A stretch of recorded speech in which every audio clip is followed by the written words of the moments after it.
Hello friends, Ami here. Welcome to distributed system series. और आज उसका एक गोल है डिस्ट्रीब्यूटेड सिस्टम का ट्रांसपेरेंसी, वो हम देखेंगे। अब ट्रांसपेरेंसी बेसिकली क्या होती है? ट्रांसपेरेंसी मतलब कि आप जैसे हमने देखा था कि बहुत सारे पीसीस कनेक्टेड है पर काम करता है एक ही सिस्टम के जैसे। तो वही वो जो फैक्ट है ना, वो हमें छुपानी है। मतलब कि लगे नहीं कि बहुत सारे पीसीस कनेक्टेड है। तो उसमें बहुत सारे टाइप की ट्रांसपेरेंसी है। पहली transparency access transparency, hide data representation. मतलब कि कौन सर्वर क्या एक्सेस कर रहा है, वो किस तरह से रिप्रेजेंट कर रहा है, उसका नेमिंग कन्वेंशन, वो सब हमें हाइड कर देना है। मतलब कि यूज़र जब एक्सेस करे तब उसको पता नहीं चलना चाहिए। जैसे कि मैं बोलूँ, ये एक्सेस ट्रांसपेरेंसी के लिए मेरे पास इतने सारे पीसीज है।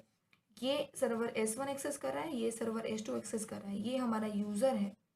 उसने कुछ क्वेरी यहाँ पे डाली, उसने आंसर यहाँ से दिया, इसने कुछ एक्सेस करी नहीं करी, वो कुछ पता नहीं चलना चाहिए। तो ये हो गई access transparency. Next is location transparency, मतलब कि हाइड लोकेशन, लोकेशन हाइड कर देना है हमें। जैसे कि मैं बोलूँ, ये एक फाइल यहाँ पे पड़ी है P1, यहाँ पे पड़ी है P2। यूज़र ने एक्सेस करी फाइल, इंटरनेट पे कुछ डाला, ये फाइल सर्वर S1 पे है, ये फाइल S2 पे है। और इसको जो फाइल चाहिए वो दोनों का रिलेवेंट है, मतलब दोनों फाइल चाहिए। तो ये S1 से लेगी, ये S2 से लेगी। तो उसको लोकेशन पता नहीं चला कि भाई S1 से आ रही है, कहीं से भी आ रही है। उसने फाइल दी, उसको मिल गई। तो ये है डिस्ट्रीब्यूटेड सिस्टम के ट्रांसफरिंग का दूसरा गोल, लोकेशन ट्रांसपेरेंसी। थर्ड है रिलोकेशन ट्रांसपेरेंसी। अब रिलोकेशन ट्रांसपेरेंसी क्या होती है? रिलोकेशन ट्रांसपेरेंसी मतलब कि कुछ नहीं, मतलब हमें एक फाइल थी, उसका लोकेशन चेंज करके उसको रिलोकेट कर दिया। अब वो रिलोकेट करके कैसे रिलोकेट हुआ, किस टाइम पे हुआ, उसके रिलोकेशन की मोड इन्फॉर्मेशन हमें कुछ नहीं चाहिए। तो वो हो गया रिलोकेशन, मतलब यूज़र को वो पता नहीं चलना चाहिए। फिर है माइग्रेशन।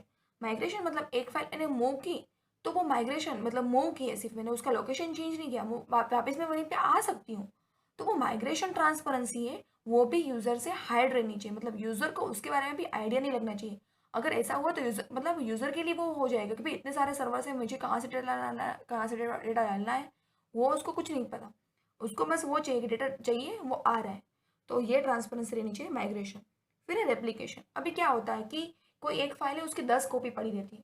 तो उसकी कितनी कॉपी फाइल की, उसको यूज़र से ट्रांसपेरेंट रखना है, वो फैक्ट हाइड रहनी चाहिए नेटवर्क में। उस फाइल की अगर हर एक सर्वर पे एक एक कॉपी है, पर यूज़र को जब चाहिए उसको मिल रही है, दैट्स इट। फिर उसकी सेवरल कॉपीज है, तो उसके बारे में, रेप्लिकेशन के बारे में यूज़र से वो इन्फॉर्मेशन हाइड रखनी है।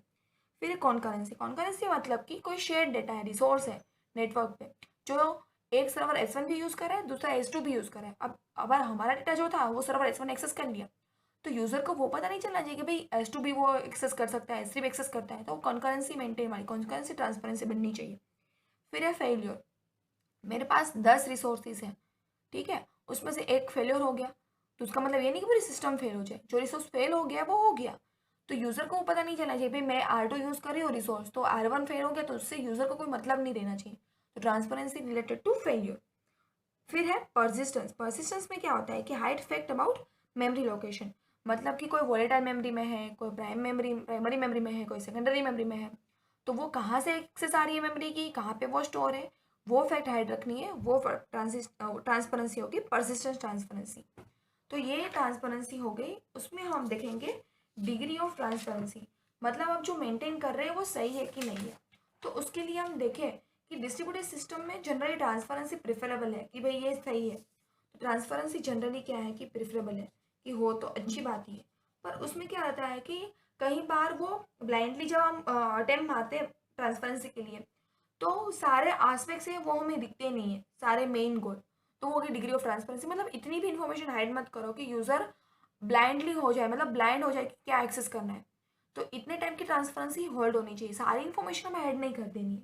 अगर हम एग्जाम्पल लें कि डिस्ट्रीब्यूटेड सिस्टम में ट्रांसपेरेंसी कैसी रखनी है, तो ऐसी ट्रांसपेरेंसी अगर हम रख दें कि भाई टाइम और कुछ भी ना दिखे, तो वो हमें नहीं करना है। सपोज रिलोकेशन है, माइग्रेशन है, वो ट्रांसपेरेंसी ठीक है। और एक एग्जाम्पल ले कि भाई आपका रोज मेल बॉक्स है, उसमें एक 7 बजे कुछ न्यूज़पेपर या कुछ मेल आ रहा है, ठीक है, वो आपका लोकल टाइम था 7 AM का सेट किया हुआ। अब आप कहीं और जाते हो, वर्ल्ड के कोई और कोने में, जहाँ पर लोकल टाइम उस 7 बजे के अकॉर्डिंग नहीं है। अब वो आप डिफरेंट टाइम जोन में चले गए, तो आपका मॉर्निंग पेपर जो था सुबह वाला, वो वहाँ पे मॉर्निंग पेपर नहीं रहेगा, 7 बजे पहुंचेगा, पर वहाँ पे शायद नाइट भी हो सकती है, आफ्टरनून भी हो सकता है। तो ये हो गया कि ट्रांसपेरेंसी नहीं रही। ट्रांसपेरेंसी ऐसे रहनी चाहिए कि सिस्टम को नहीं हिलाना है हमें, ठीक है ना।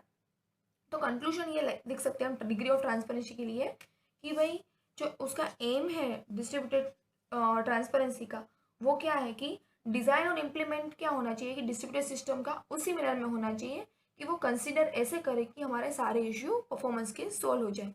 मतलब हमें क्या करना है बेसिकली, डिज़ाइन और इम्प्लीमेंटेशन वो हमारा मेन गोल है डिग्री ऑफ ट्रांसपेरेंसी के लिए कि वो उसका कंसेप्ट नहीं हिलना चाहिए, ठीक है। तो ये हो गई डिग्री ऑफ ट्रांसपेरेंसी। ये 8 टाइप की ट्रांसपेरेंसी है वो मेंटेन होनी चाहिए डिस्ट्रीब्यूटेड सिस्टम में, इसके गोल मेंटेन होनी चाहिए, ठीक है ना। तो ये डिस्ट्रीब्यूटेड सिस्टम की ट्रांसपेरेंसी, आगे की वीडियो में हम कंसिस्टेंसी है किस टाइप के उसके मॉडल्स होते हैं वो सब देखेंगे। तो ये वीडियो पसंद आया है तो लाइक करके सब्सक्राइब कर दीजिए। Thank you.